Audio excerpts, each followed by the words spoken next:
Momento de entrevista, estamos con el diputado del Partido de la Gente, Daniel Peña. Gracias por estos minutos, ¿cómo le va? Bueno, gracias a vos. ¿Todo bien, por suerte? Bueno, me alegro. Beatriz Argimón los convocó de alguna forma, después del referéndum, para hablar de prioridades, objetivos parlamentarios para este 2022.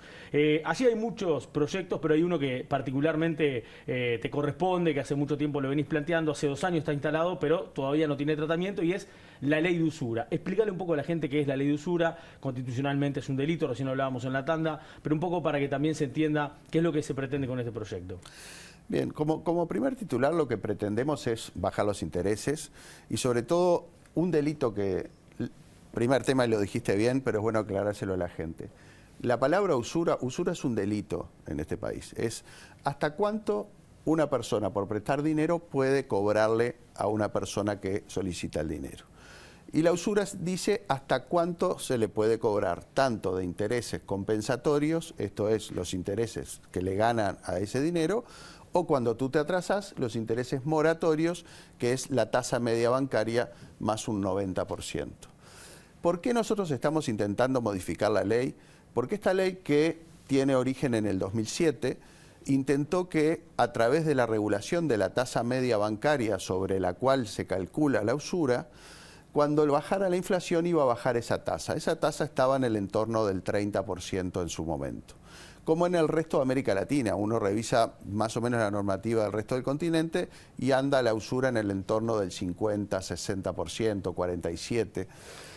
En el Uruguay, ¿qué es lo que pasó? Cuando surge la bancarización obligatoria, que ahora a través de la ley de urgente consideración se terminó, pero cuando surge eso, constantemente en ese momento los bancos terminan comprando todas las financieras del país. Te diría que hoy más del 90% del mercado financiero está en manos de 4 o 5 bancos, donde a pesar de que uno ve en la televisión distintas casas de crédito con distintos nombres, la propiedad es prácticamente de los mismos dueños. Exactamente. Por lo cual la competencia no es la que miramos por televisión, sino que la competencia prácticamente no existe. El mercado se transformó en un oligopolio.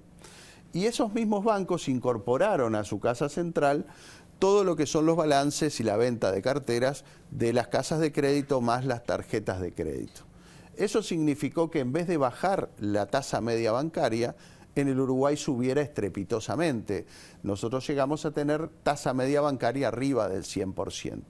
Entonces, para calcular la usura en el Uruguay y con la ley que tenemos actualmente, hoy dentro de la ley permitimos que en un país en donde tenemos grado inversor, o sea que se fondean a nivel internacional los bancos a precios muy baratos, y donde además tenemos menos de 2 dígitos de inflación hace muchos años, le cobremos a las personas que en definitiva quieren y necesitan el crédito, pero además pagan, le aceptemos que dentro de la ley se les llegue a cobrar hasta 240% de interés en pesos. Y eso, desde nuestro punto de vista, no solo es usura, sino que es prácticamente un robo a mano armada. Entonces, ¿qué es lo que nosotros estamos queriendo? Y ahora después vamos un poco más al detalle, pero el titular, cuando nosotros hablamos de que queremos cambiar la ley de usura, es que la usura en este país se acerque mucho más a la realidad de la gente y no permitir que una institución financiera le pueda cobrar a una persona 240% de intereses moratorios cuando se atrasa, y en una realidad en donde además venimos de pandemia, donde las noticias ahora se ven cuál es la realidad económica del país, terminemos en cifras tan disparatadas y perseguidos a veces por estudios de abogados que terminan comprando carteras de los mismos bancos o las mismas financieras que no pueden cobrar, y terminan todo el día atosigando gente, con gente que de repente compró una licuadora o por pagar la luz o por no terminar siendo un muerto civil, porque acá la realidad es que mucha gente entró en un crédito bancario porque en su momento se le dio un crédito barato. Pero después ese mismo banco le cerró la canilla y le dijo, no, acá no te podemos prestar más, pero tenés que seguir pagando la cuota.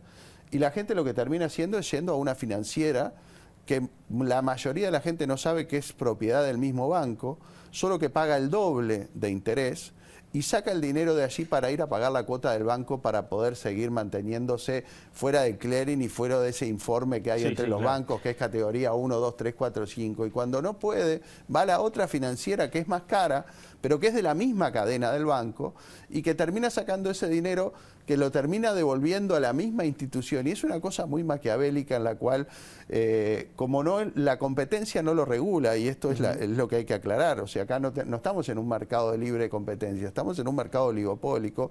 La ley es la que tiene que regular ese tipo de abusos. Ahora, ¿cómo hace el articulado del proyecto para bajar esas tasas y para de alguna forma, bueno, que lo que tiene que ver en cuanto a los impuestos y los sobrecargos y los sobrecostos en este caso puedan bajar? Que hoy no sean del 240%, por ejemplo. Bueno, básicamente es que el Banco Central cumpla la ley. Acá ya hubo una resolución, cumpla la ley y que la ley sea más clara, ¿no? Acá tenemos, ahí es donde entramos en la zona de grises, que es donde vamos a poner, donde tenemos puesta toda la energía. Esto es, el Banco Central el año pasado, en abril del año pasado, sacó una resolución, porque desde nuestro punto de vista la ley ya lo aclaraba, donde para el cálculo de la tasa media bancaria sobre la cual se calcula la usura, no se permita que la institución bancaria pueda agregar a las instituciones financieras y a las tarjetas de crédito a la hora de ese cálculo de la tasa media bancaria. Como lo está haciendo ahora. Como lo está haciendo ahora. El Banco Central sacó una resolución en abril del año pasado, ya vamos a cumplir un año, que con efectos de en enero del 2022 esto iba a dejar de ser así. En diálogo con el Banco Central, mientras estuvimos acordando esta ley, lo que dijimos que mejor era aclararlo en la ley, y es lo que pretendemos estar concretamente en estos pasos. Es no que quede esa ambigüedad, que desde mi punto de vista no lo tiene, pero desde el punto de vista de otros sí la tiene. Bueno, dejar bien claro que a la hora del cálculo de la tasa media bancaria no se permita tener todas a las instituciones de su propiedad, sino solo del banco. Y eso generaría automáticamente una rebaja importante del cálculo de la tasa de interés. Porque ¿Está calculado cuánto sería? Y está en el entorno entre el 30 y el 40%. Bien. ¿Y qué pasa con las instituciones financieras? Bueno, a ver, las instituciones financieras tienen una ganancia que no lo tiene ningún sector productivo del país. Y esa es la realidad. ¿Se verían perjudicados con este proyecto? Desde el punto de vista que nosotros tenemos, no. O sea, acá, cuando uno calcula una tasa, por eso nosotros no nos estamos metiendo en el precio. Lo que estamos poniendo es de qué forma se calcula una tasa media bancaria. Ahora, si tú me decís, si van a seguir ganando los disparates que se terminan ganando, no. Vamos a una racionalización del mercado en donde en definitiva se cobre a la gente lo que se le tiene que cobrar sobre las tasas que la ley en el Uruguay marcan y que en el mundo marcan. Y esa es la realidad. Eso es que podamos tener créditos accesibles en un mercado financiero que tiene que estar sólido, pero que se tiene que regir sobre las leyes que el Uruguay impuso y sobre una tasa media que sea la que realmente el Banco Central tiene que controlar, inclusive también como otras cosas, ¿no? Como también lo que es la salud financiera a la hora de la información. Nosotros hoy es ver cualquier pantalla o cualquier radio del Uruguay, la publicidad de todas las financieras es bien importante. Y yo te diría hoy que el 100% de esas publicidades son engañosas. Nadie sabe calcular directamente, o ninguna de las publicidades dice exactamente lo que la gente termina pagando en un crédito. La gente se fija cuánto es la cuota y es lo que la propaganda termina diciendo. Ahora, a veces hay anuncios de créditos al 29, al 30, al 32, al 33%, y acá en este país se multiplica varias veces los mínimos que hoy se está pagando en alguna financiera. Diputado, recién lo charlábamos en la tanda antes de la entrevista. Cabildo Abierto también tiene una similitud de alguna forma en querer plantear estos temas, pero directamente va a la quiebra de la persona, como sería que quiebra una empresa porque tiene muchas deudas, la quiebra de la persona. ¿Se puede sumar parte de lo que es el articulado de Cabildo Abierto al proyecto suyo? Sí, exactamente. Estamos intentando con Cabildo Abierto, con alguna iniciativa que hay del Partido Independiente, en unificar, porque en definitiva en el fondo todos buscamos lo mismo, buscamos. Primero, en esta situación hay en el Uruguay arriba de 800.000 personas, ¿no? Solo en el clearing de informes, el último reporte que tuve estaba en el entorno de las 730.000 personas.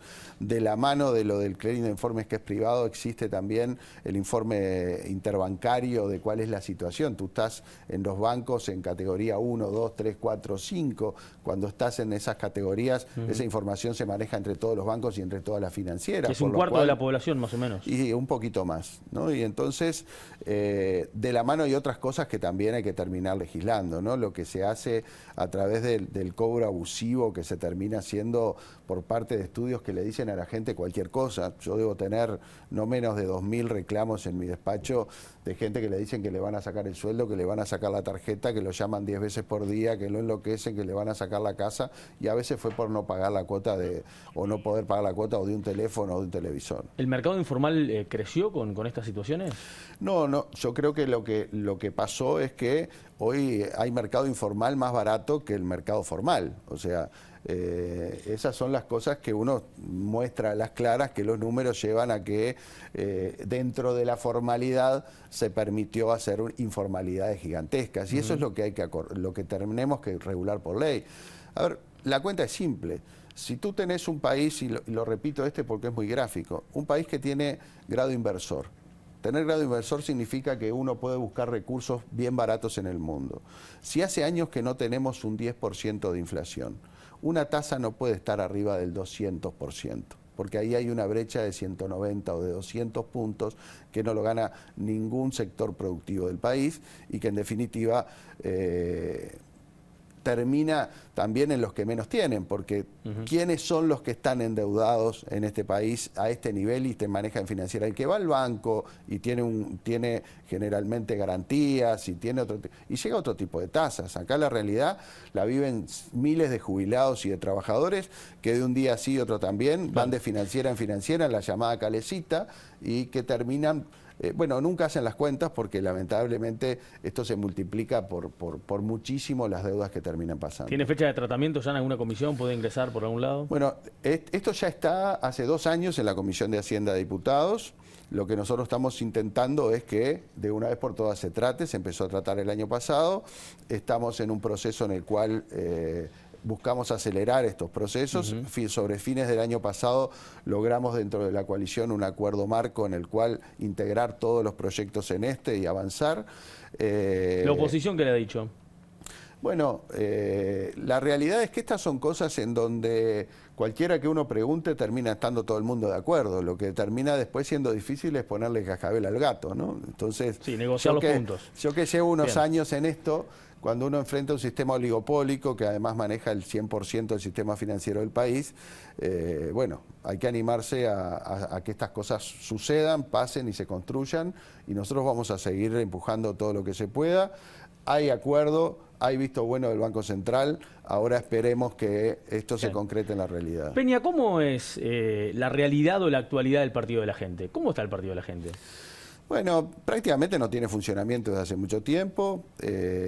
Nosotros hicimos una convención a fines del año pasado, después se quiso hacer otra. Justamente la semana pasada terminó ese proceso en el cual, bueno, el intento de falsificación quedó a las claras y sin pruebas, por lo cual, bueno, nosotros tenemos que decidir si vamos a seguir, que en estos días seguramente vamos a ir juntando al resto del país. Hasta ahora estuvimos todos enfocados en lo que fue la campaña de la defensa de la ley de urgencia y, bueno, y ver el camino que vamos a tomar. ¿Con Novik no se relacionó más usted? No, nunca más. Bien.